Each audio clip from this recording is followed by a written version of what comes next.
Hey, welcome everyone to this morning's webinar. My name is Charlie Taylor, one of the CE consultants at KDLA. I'm going to be helping out today, and if you have any technical issues, I'll be here to help out with those. And I want to introduce our speaker as well, Barbara Penagore. She is the branch manager of the Kentucky Talking Book Library. She has her camera on there. Say hi to everybody. So just a little bit of housekeeping before we get started. If you have any questions for Barbara as we go along, please feel free to chat those in. We're going to take them as we go. So as they pop up in your head, go ahead and chat those in and we'll address them. The PDF of today's presentation is available in the Blackboard Learn course room under the Slides and PDFs category. You can go ahead and download those to save and refer back to later. We are recording this webinar and it will be available within 1 week in our online learning portal, hopefully sooner than that, but everyone who registered will get an email when the recording is available, so you'll know. And let me get the link for the captions. You should have gotten a notification that captioning is available at the top of your screen. You can choose to see them that way. You can also view them through the link that I just put in the chat. The stream text link that will open up the captions in a separate tab, which is a little bit easier to view and manipulate sometimes. So either way is fine. I think that's all the housekeeping I have. So with all that said, I'm going to mute myself and turn it over to you, Barbara. Okay, thanks, Charlie. Okay, I'm going to give one last wave so you can see what I look like, and I'm turning my camera off because you don't need to look at me. You can look at the slides. They're more interesting. Well, as Charlie said, I'm the branch manager of the Kentucky Talking Book Library. We provide library service to anyone who is physically unable to read print.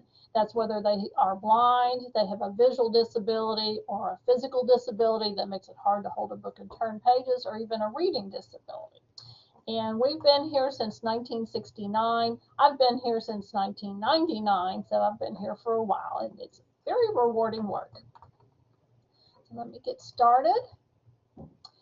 And I got ahead of myself. Here is what we do. We provide free library service. We have both Braille and audio books. Most folks use the audio books because a lot of our patrons have lost their vision as they've gotten older. So they're a little bit past the point of learning Braille, but we do have quite a few people who read Braille. Some people prefer Braille, some people prefer audio, some people do both. And as far as the physical disability, it has to affect their ability to hold a book and turn pages. So if their physical disability affects their ability to walk, then they wouldn't really necessarily be eligible for our service. People who are not eligible just because it's not part of our mission statement are people who are just illiterate and they don't know how to read, or people with intellectual and developmental disabilities where listening to the book may not be any more advantageous than trying to read print, or people who don't speak English as their primary language. The Talking Book Service, or the library service for the blind, began in 1931 with service for blinded veterans. A lot of the veterans in World War I had been blinded by mustard gas, and so they were provided Braille at first. And then in 1935, the talking books came along because they realized that, not everyone who was blind could read Braille. And this photo to the left is a picture of one of the original talking book players. We have one of the 12 original prototypes because a gentleman from Kentucky was actually at Walter Reed Hospital, in the hospital there, and his wife was working in the press room at the White House or something, and she came across a press clipping and said, oh, he was a state legislator. Let's see, I can't even read the type there, I can't remember. He was from Jackson and Breathitt County. He served in the Kentucky House and he served in the Kentucky Senate. So he's a Kentucky politician who had been in World War I, and he happened to be at Walter Reed. So he was presented one of these original 12 talking book players by Franklin Delano Roosevelt, who visited. And we still have that on display here. And I've been told the radio still works, but looking at that, you can understand why I am not going to plug that in and turn it on. And then over the years, the service was expanded. In 1952, a service to children was added.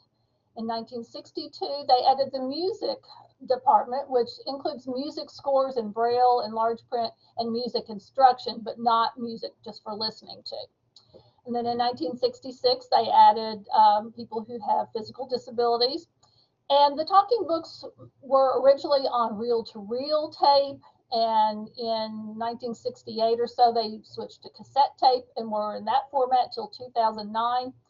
In 2008, we began introducing the talking books in the present format, which is a digital cartridge.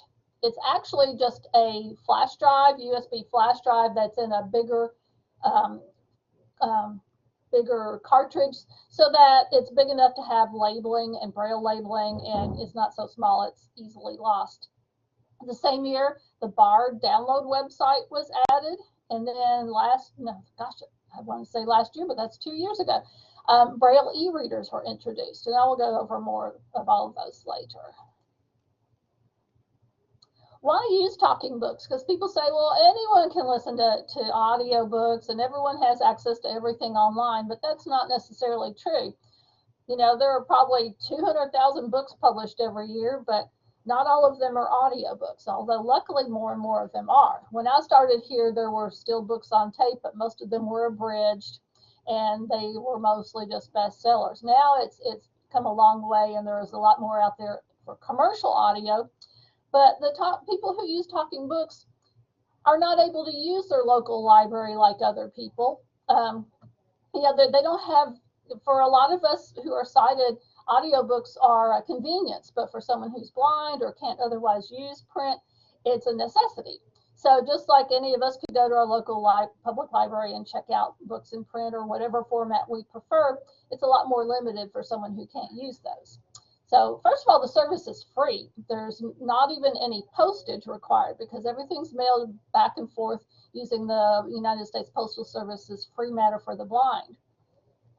And we also provide the equipment, so you don't have to buy anything expensive in order to use our service. We provide all the playback equipment that you need. We have a large collection of talking books, embossed Braille, print Braille, which I'll explain later on, and electronic Braille. And we have access to materials that may not be available as commercial audiobook or from other sources. For example, books on disabilities, cookbooks, children's books, and books of regional interest. For example, most of the books provided through our service by the Library of Congress are intended for a national audience. But what about local authors who may not be well known outside the state? Well, we record those here in our office. And the service equipment are designed specifically for people who have visual or physical disabilities. So, for example, the player, all the buttons are labeled both in Braille and in print, and there's a built-in audio instruction. So if you can't read the Braille or the print, all you have to do is push a button and it tells you how it works. And sorry about the phone ringing. The service is tailored to each individual. So we will do whatever it is to make the service useful to them, whether they want full service where we pick all the books for them, we mail the books to them, we do everything for them, to self-serve where people just get registered and then they go online, look for their own books, download their own books, and take care of their own needs, and things in between as well.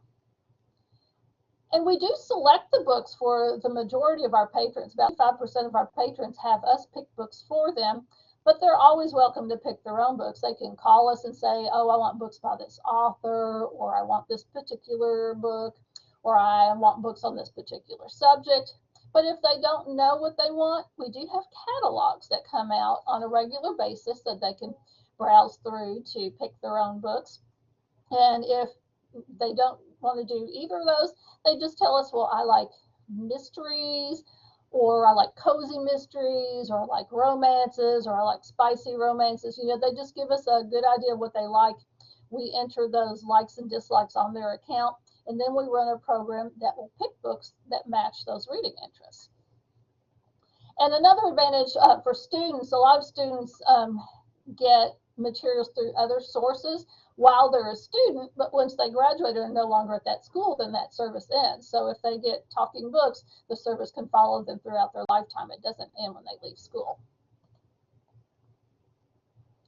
This is a picture of one of our volunteer narrators in the recording booth. Our collection includes both fiction and nonfiction for preschoolers through senior citizens, and we've had patrons as young as 2 years old, and I think our oldest patron that I can recall was 107. So, you know, a wide variety of ages. Now, most of our patrons are senior citizens who've lost their vision later in life, but that doesn't mean our collection is just for senior citizens. Our books are on digital cartridge. It's about the size and shape of a, here, let me turn my camera back on and I can show you one.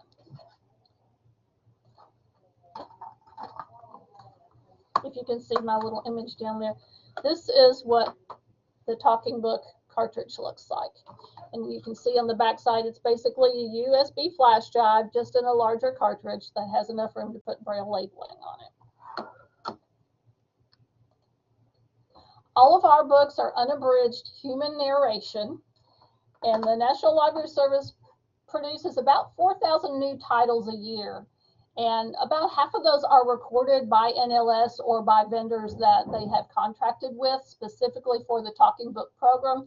And then the other half are commercial audio books that, through a contract with the National Library Service, are provided to us, and then they're adapted to the talking book program. So they have opening and closing announcements and are formatted to play in our players and so forth.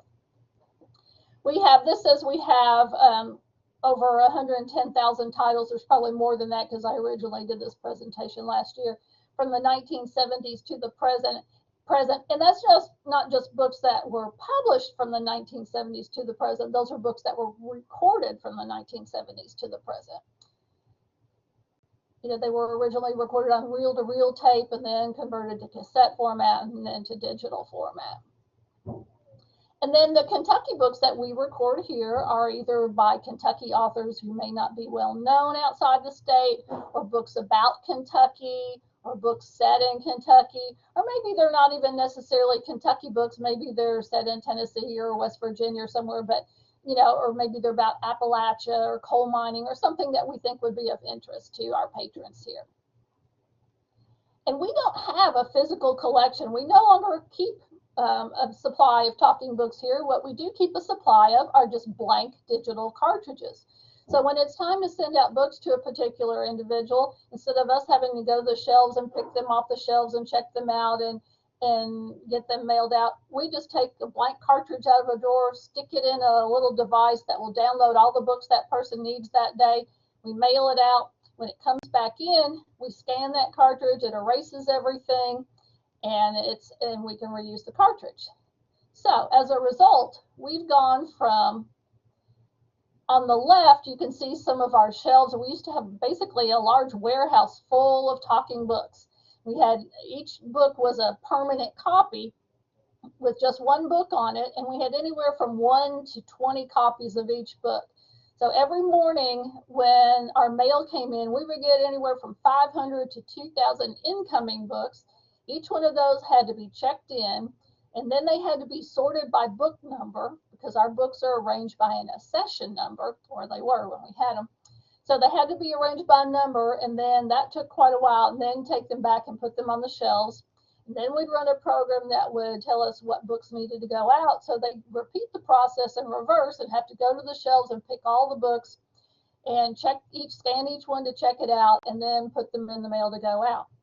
Well, now here's our whole library on this one photo. It's a desk with we have what we call a brick. This holds all of the books that are on the download site, and it's updated every day. I should have taken this picture with the computer on, but the computer will show a grid of 20 little squares. Each one corresponds to this, what we call a toast rack here, that holds 20 cartridges.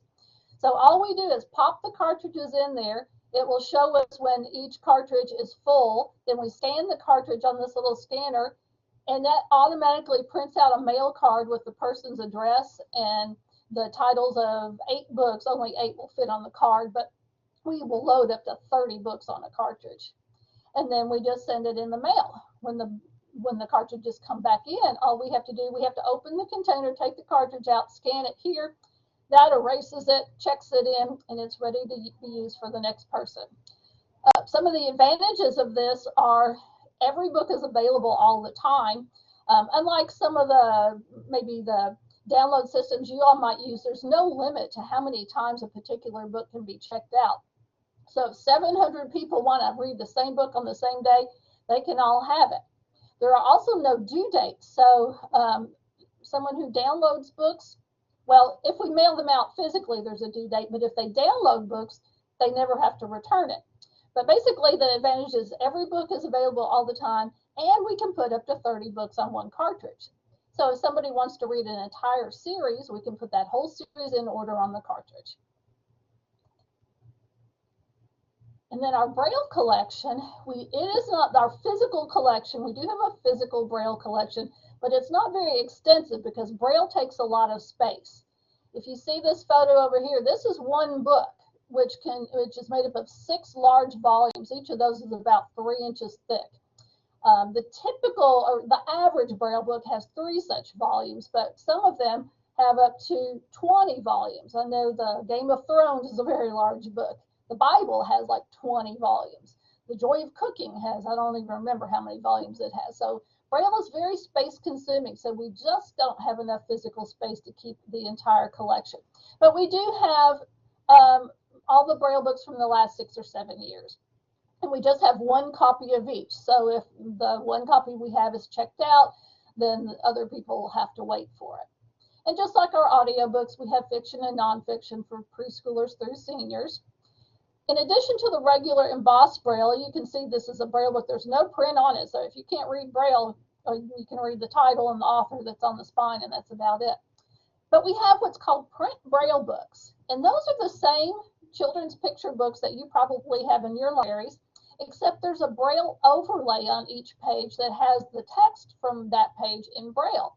So if you had a sighted reader and a blind reader, they could read together. A lot of the schools use those when they're teaching children to read. But if you had, say, a blind parent with a sighted child, or vice versa, a sighted parent with a blind child, they can read together. And then we have electronic Braille, and that is also distributed through the duplication on demand system. So that we have access to every book all the time. This little device you see here sitting on the Braille book, that is a Braille e-reader provided by the National Library Service. And it is what's called, the generic term would be a refreshable Braille display.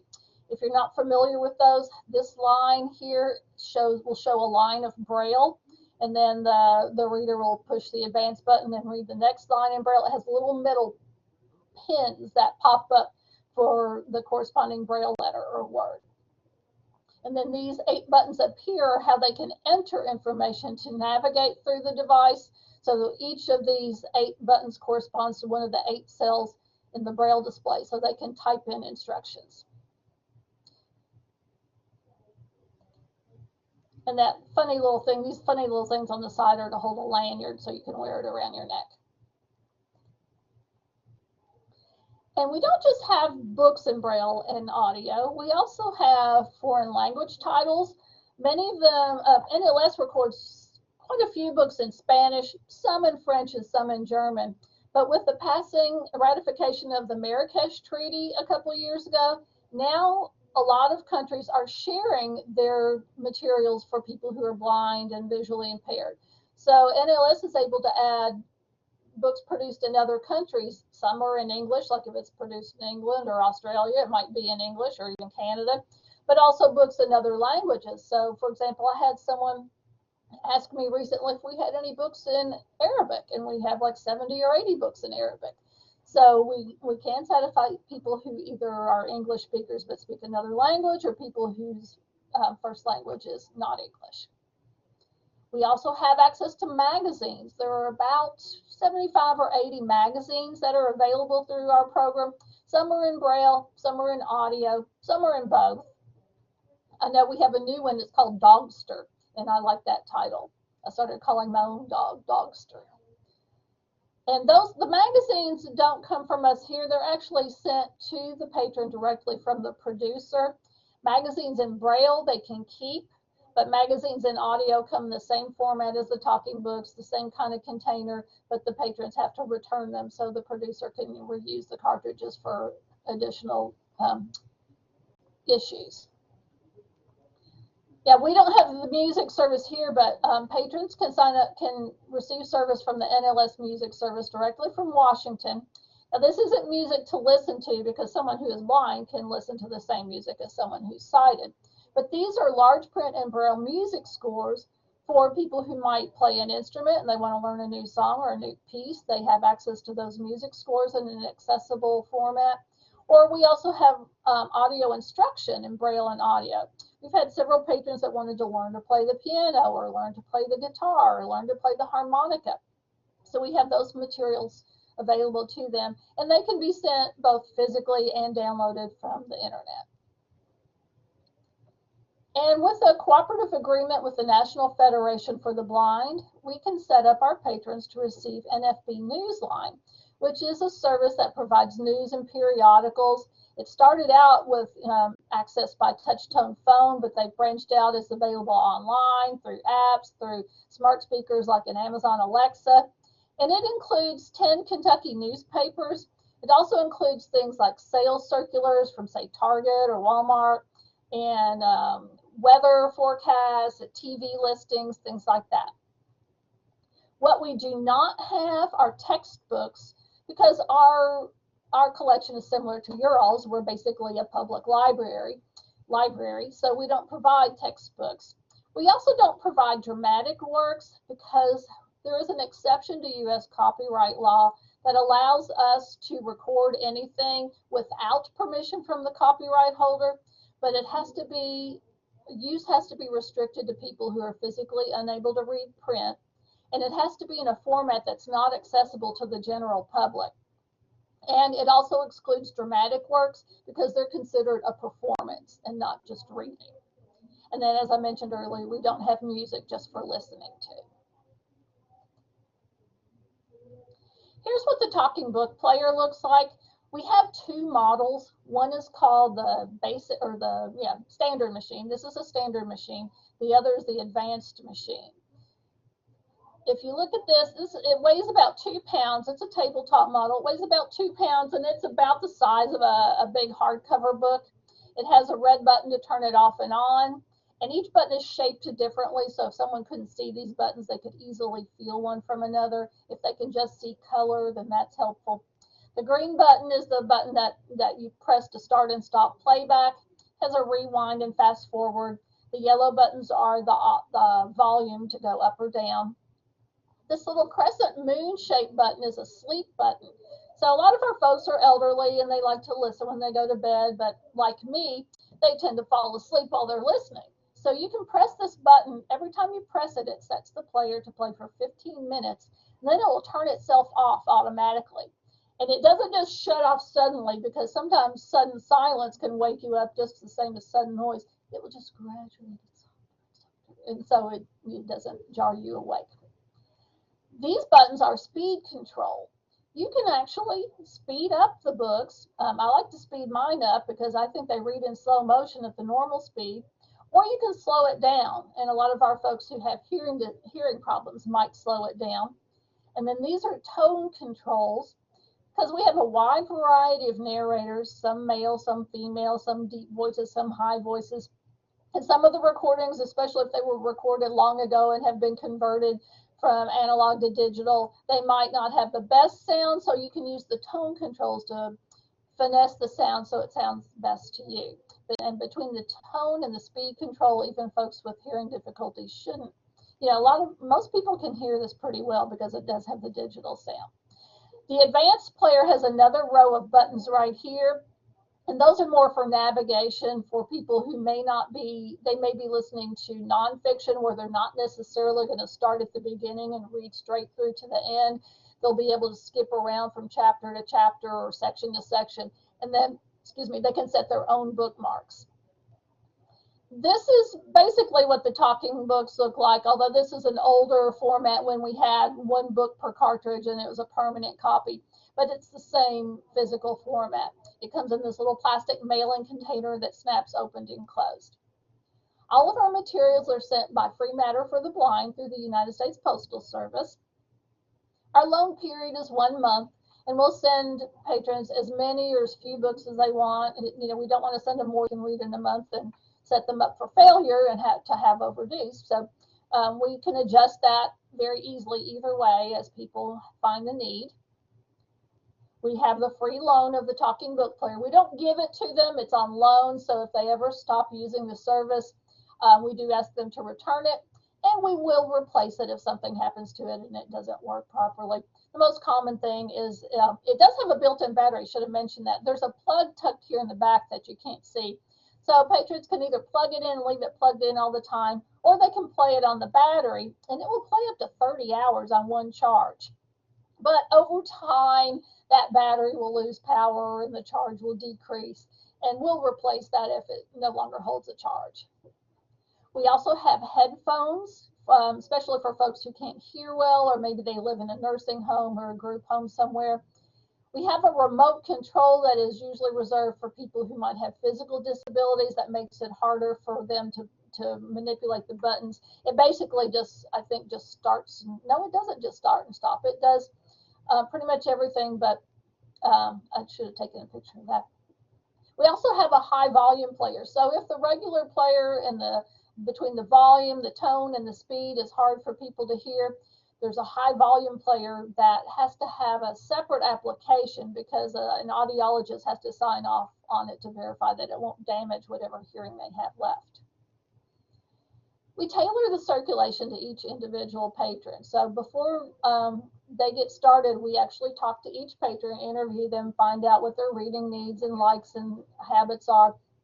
If they just want, the minimum is 1 book every 6 months in order to keep their account active. Some people, that's all they want. Some people want only books. They say, just send me things if I call and ask for it. Other people, we have some that get 30 books a week. And, you know, we can't give them enough books. They listen, you know, a lot of older folks don't sleep well. Some of them listen 24 hours a day or listen through the night. And of course, some folks speed it up so they can listen to a book much faster. So whatever, you know, their needs are, their wants, their desires, we try and tailor it to them. I think I mentioned earlier, instead of the 1 book per cartridge that we used to have, now we can put multiple books per cartridge. And that is cut down because when it was 1 book per cartridge, if you have people who are blind or can't see well, they may not get the cartridge back in the right container because both the container and the cartridge were labeled and barcoded to match, and they would not always get them back in the right container or even get anything in the container. But now the containers are more of a translucent white, and all the labels are the same on both of them, so it doesn't matter what container they put it in. To return them, all they have to do is put the cartridge back in the container, take out, the top of this mailing container has a slot where when they receive the book, it has a mailing card with their name and address on it. They remove that. Underneath where the card was is a sticker that has our return address on there. It's also marked free matter for the blind. So to return it, all they have to do is put the cartridge in, remove the mail card, shut it, and drop it in the mail. No postage necessary. Barbara, we do have a question. If someone needs to return a player, that just goes back through the Postal Service as well. Is that correct? Right. It can also be mailed free matter. If the patron keeps the original box it came in, that's got all the marking on it, and it will have a little plastic window on the outside with the mail card. So all they have to do is put it back in the box, flip that mail card over so our address shows. And they probably do have to take it to the post office just because their carrier probably doesn't want to pick up a box and carry it around. But yes, no postage necessary to return players. And if they don't have the original box, they can put it in any box that it'll fit in, and you just write free matter for the blind where postage normally goes. Great, thank you. Now the Braille book circulation is a little different. It is also mailed free matter for the blind, and each volume is mailed individually in a vinyl case that closes with Velcro. And then on the outside, there's a little window with a Velcro closure. So that will come with their name and address on the card. They're also on loan for a month, and we tailor the circulation to each individual. But when they're ready to return the book, they will undo the little Velcro closure, pull the card out, flip it over so our address shows, and then send it back in the mail. And the mail cards have a notch on one corner, so they know that if the notch is on the left side, it's coming to them, their address is showing. When they turn it over and the notch is on the right side starts with R, return starts with R, so they know if the notch is on the right side, it's got our address to return it. And then eBraille is mailed the same as the audiobooks on the little cartridges. In fact, we can even put eBraille and audiobooks on the same cartridge, but we choose not to, because then they'll think a particular book wouldn't play, because the Braille books, of course, will not play in the audio, in the talking book player, and the talking books will not play in the eBraille player. So we keep them on separate cartridges. Now, as I mentioned earlier, magazines are mailed directly from the producer, and for Braille magazines, the patrons do not have to return them. They're theirs to keep as long as they want. Now, I may have mentioned BARD before. BARD stands for Braille and Audio Reading Download, and that is and I should have mentioned this earlier, our service is administered by the National Library Service for the Blind and Reading Disabled. That's a branch of the Library of Congress. I think I had the name earlier, but I need to reiterate that. So this is the NLS website. It stands for Braille and Audio Reading Download, and patrons can use their computer to download books. Now, you cannot play books on the computer because of the copyright law that says they cannot be available in a format that's accessible to the general public. So what you do is you download the talking books or Braille books on your computer. You can download any book anytime. There's no waiting, no due dates. The books don't disappear. Once you download a book, you can keep it as long as you'd like. But you do have to use your own flash drive. There's a slot on the side of the player that has, you remove a little plastic piece, and there's a USB port there for flash drives. Or you can purchase blank NLS cartridges from the Perkins School for the Blind. You used to be able to get them from the American Printing House for the Blind, which is in Louisville, but I don't think they sell them anymore. But most people just, choose a flash drive, because you can get them anywhere. So once you've downloaded the books, you have to know where you saved it, go to where you saved the download. They're downloaded as a zipped file, so then you have to unzip or extract that zipped file and then put it on the flash drive or cartridge. And then it plays on the talking book player. Or there are other third-party devices. There are devices that a lot of blind people use that for various things. One of them is called a Victor Reader Stream. I don't know if you've heard of that, or maybe a Braille note taker, but there are several devices that can be used with the BARD downloads. So the patrons will read whether audio or Braille on their talking book player or their own device. And as I mentioned, the download's a little clunky because you have to download it, you have to know where you saved it, you have to extract the files and move them to the flash drive. So there is a software, free software, that you can download called BARD Express. It's only for PCs. It's not been developed for Apple products yet.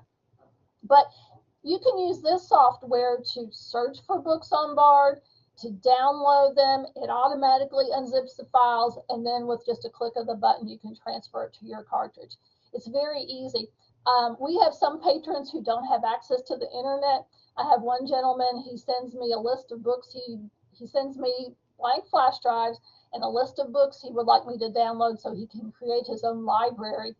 And I can download, a couple hundred books at a time. Like, for example, the last time he wanted all the books by Louis L'Amour and all the books by Max Brown. Well, that was a couple hundred books.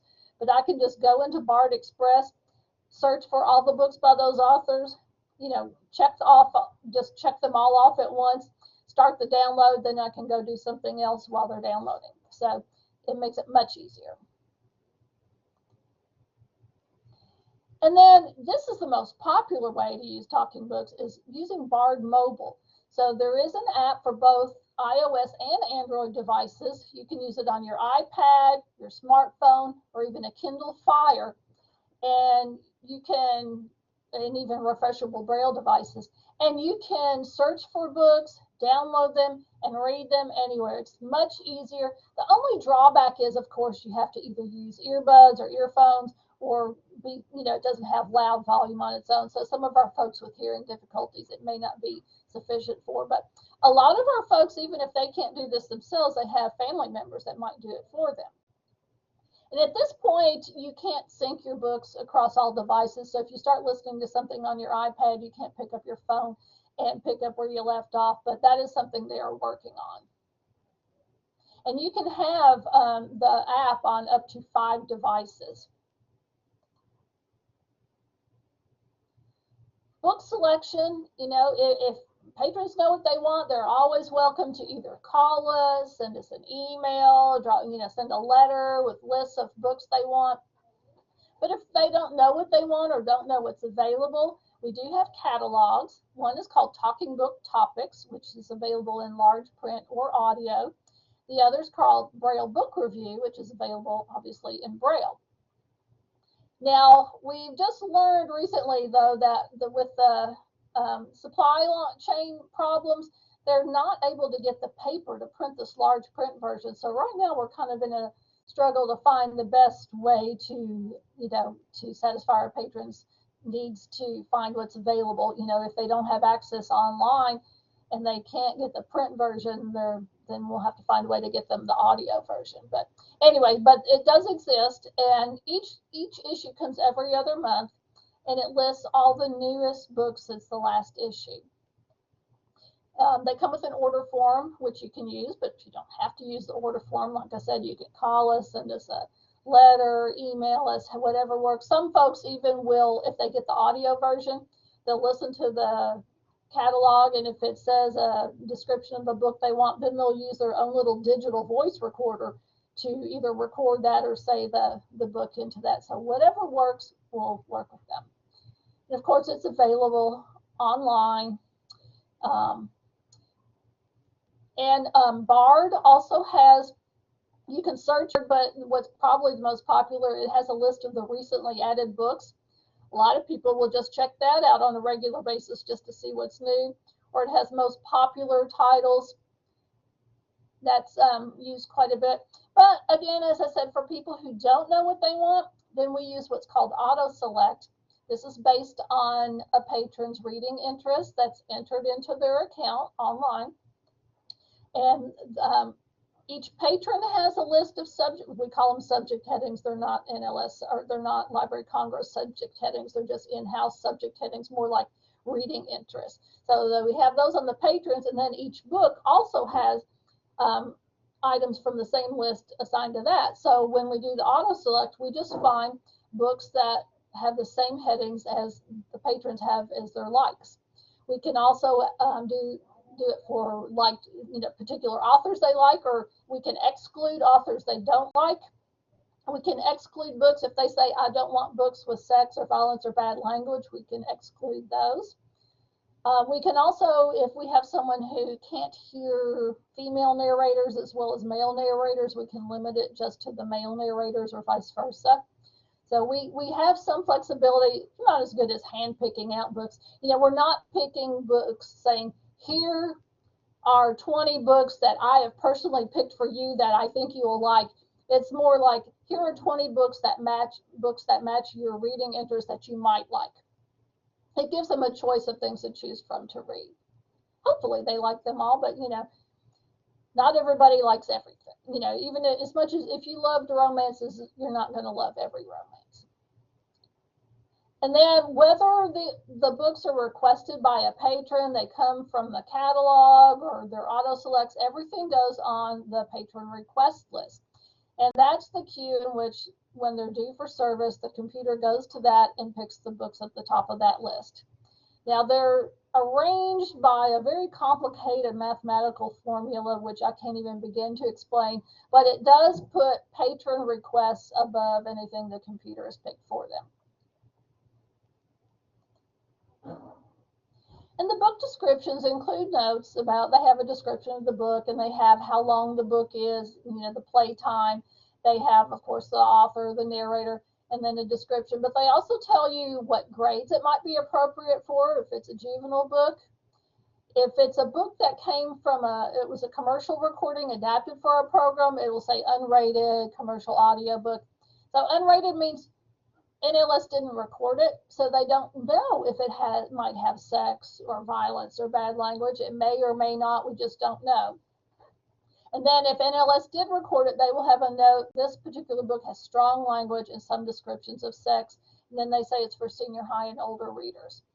So that's an example of some of the fields in the annotation.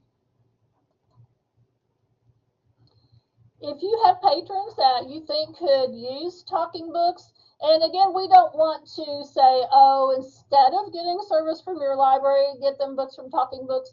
We think of it, this is to augment what you all can offer.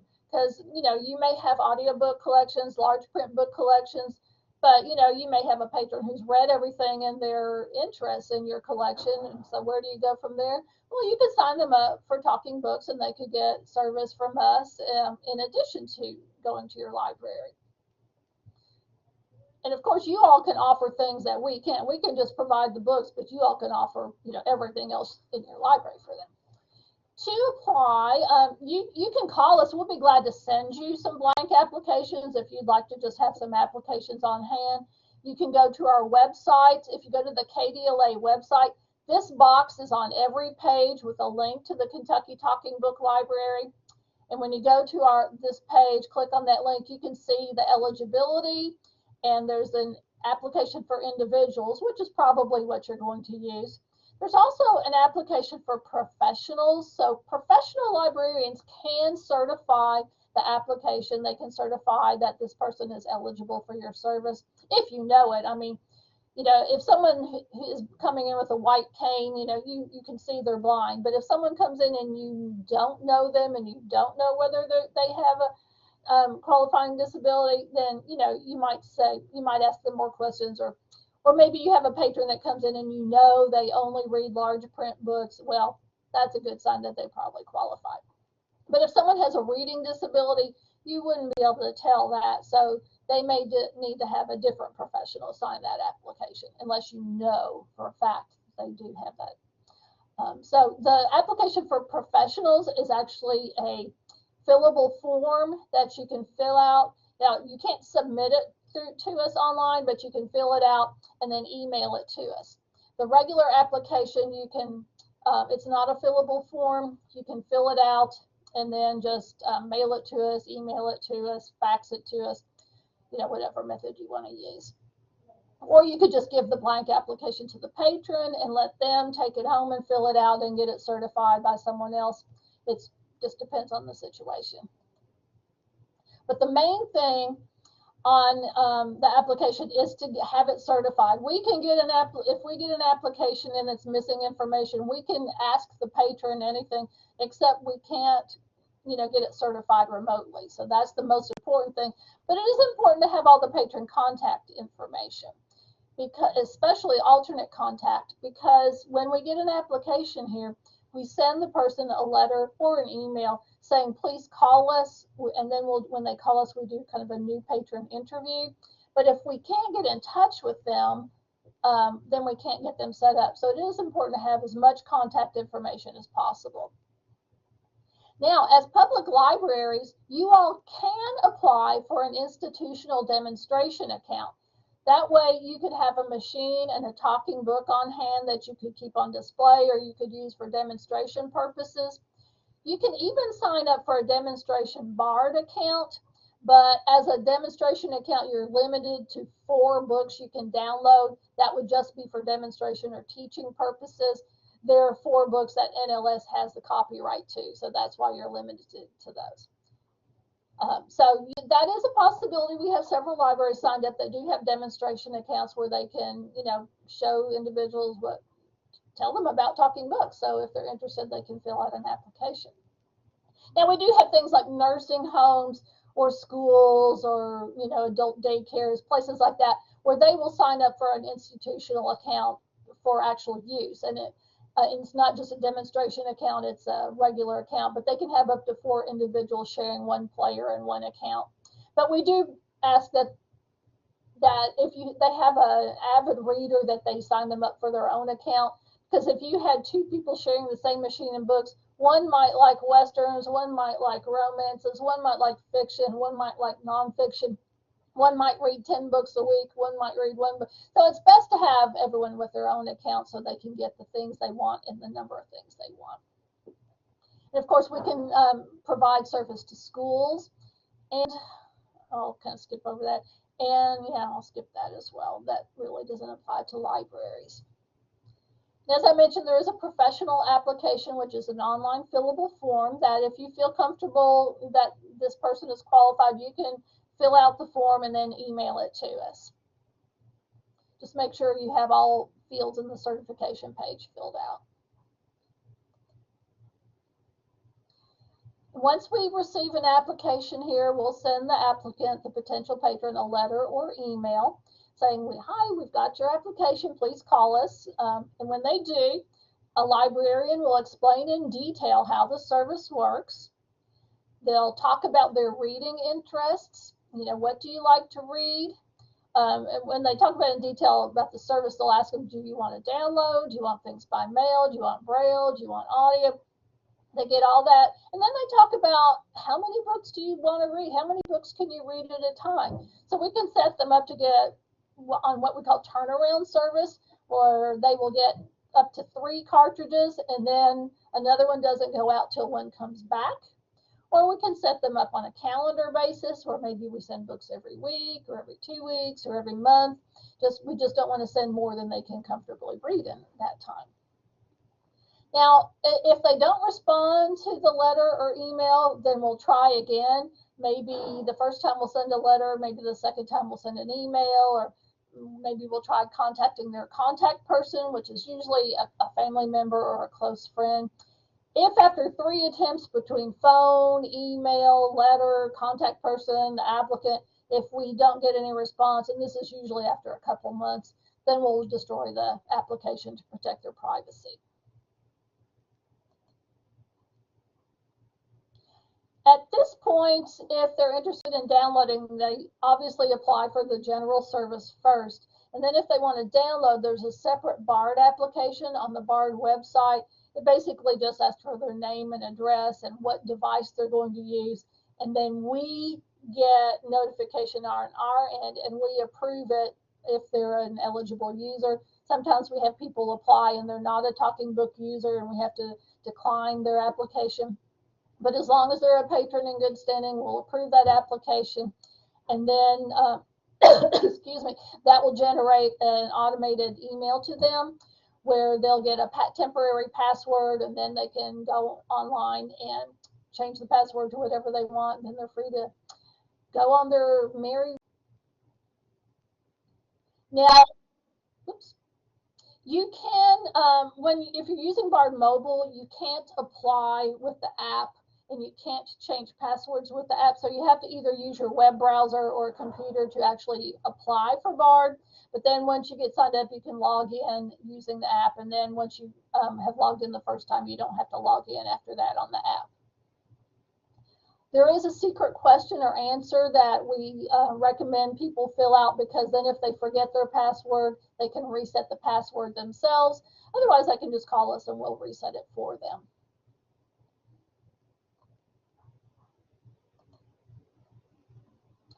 Some of the coming projects that NLS is working on is a next generation talking book player. It's based on a device made by Humanware called the Stratus, and it will have built-in Wi-Fi.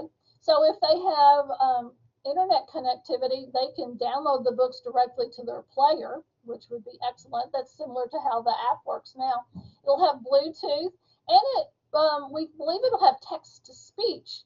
So that we think might be what's coming for the magazines, because some magazines come out every week, some are every month, and it's hard to keep up recording all those magazines. So if they could make them a text-to-speech, that would make the magazine turnaround time much faster. One thing, and they've already tested this, was a single-purpose smartphone. That was a locked-down smartphone. You couldn't use it for anything other than listening to talking books, but it was entirely 100% voice activated. So you had to speak to it and tell you could say, you could download things. You could say, download To Kill a Mockingbird, or play you know, Pride and Prejudice, and that's how we're volume up and volume down. But that didn't go over very well because, one, people kept wanting to use it for other things other than talking books. They thought it was a regular smartphone, which it wasn't.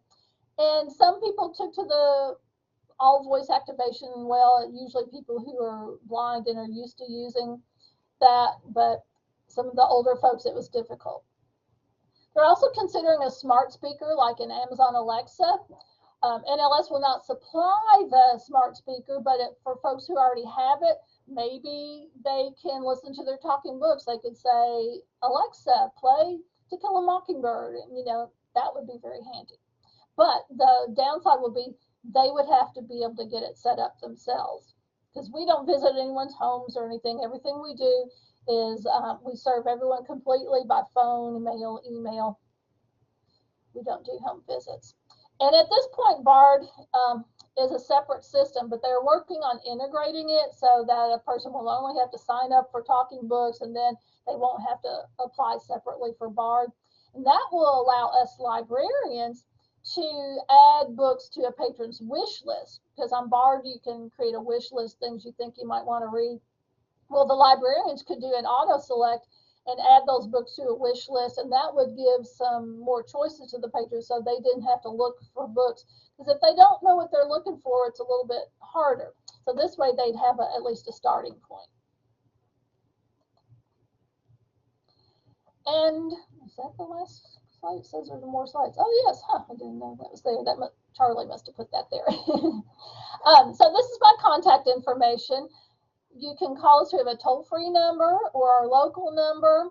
This is our generic email address that we check multiple times a day. And here's our mailing address if you have applications. If you want us to send you some application to have on hand, or if you have questions, or you want a demonstration account, or for any reason, please give us a call, send me an email, send us an email, whatever you want to do. We'll be glad to answer any questions and help you in any way we can.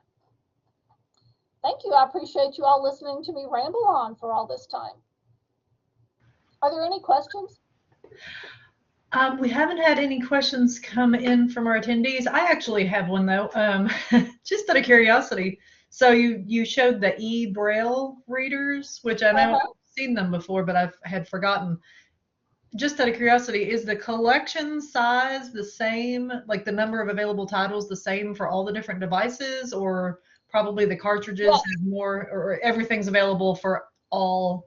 Everything that is on BARD is available through everything in Braille is available to play on the e-reader. Everything in audio is available to play, but the e-reader only does Braille. It does not do text-to-speech, or it doesn't play audio. So it only does Braille books. But every Braille book that's available on BARD, whether it's produced by a local library or produced by NLS, is available for the e-reader. In fact, memory for Braille Braille does not take nearly as much memory as audio. So you could fit thousands of books on that one little device. That's fantastic. I was wondering if there was not really an advantage, but some of them may be more robust. Because we had a lot of Braille people who could read Braille but didn't get it because it is so space consuming. They're like, we don't want to deal with all those big bulky books all over.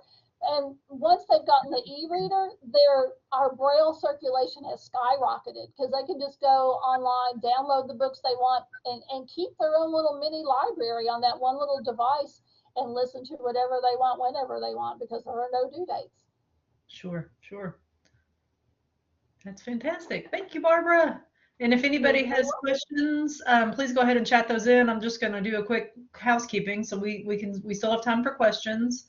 I'm going to go ahead and move through my last couple slides here. We thank not only Barbara and KTBL, but the Institute of Museum and Library Services for their sponsorship of this webinar, and so many of our services at KDLA. Like talking books. And exactly, it's pretty much everything we do at KDLA. If you have questions for us in CE, you can contact us through that kdla.certification@ky.gov email. And I've also put a link there to our online learning portal where you can view the recording of this webinar and register for others. I also just put the link to a survey about today's webinar in the chat. It's just a real quick 4 or 5 question survey. It takes about 2 minutes, and we greatly appreciate your responses on that. And as I mentioned, the webinar was recorded, and I'll have it available for you in less than a week, and you will get an email when that's available. The PDF. Sorry, Charlie, one thing I would like to mention, if your library does not already participate, if you do have folks who need Braille or audio or large print, I do encourage you to sign up to receive our circulating large print or audio book collections that we send from the state library. Absolutely. I was going to see, and I'm going to make a note to include that in the follow-up email, circulating collection, so everybody will have a link to those if they don't already know about them. And another thing I'll mention is, you may think, well, we don't have any blind users, because they're probably not coming into your library because they don't think there's anything there they can use, but their friends or family members may be coming in there. So, you know, if you would like some signage or posters or something, you know, we'll be glad to send you some materials you could use to promote Talking Books. Fantastic. Okay, and everybody who attended live today will be getting a certificate as well. Just wanted to throw that in there. And I don't see any final questions coming in, so hope everybody enjoyed this and got some great information out of it. Thank you again, Barbara, for your time and, man, your expertise and all the great hard work you guys do in KTBL. It's very much appreciated. Thank you. It's my pleasure. Thank you, everyone, for joining. All right, everybody have a great day. Well, go ahead. I'm sorry. I said, tell your friends. Exactly. Spread the good word. That's right. All right. Thank you all so much. When you're ready to exit, you can just close the browser tab that you're in, and have a great day. Stay safe out there today, everybody. Okay, bye. Bye, Barbara. Thank you.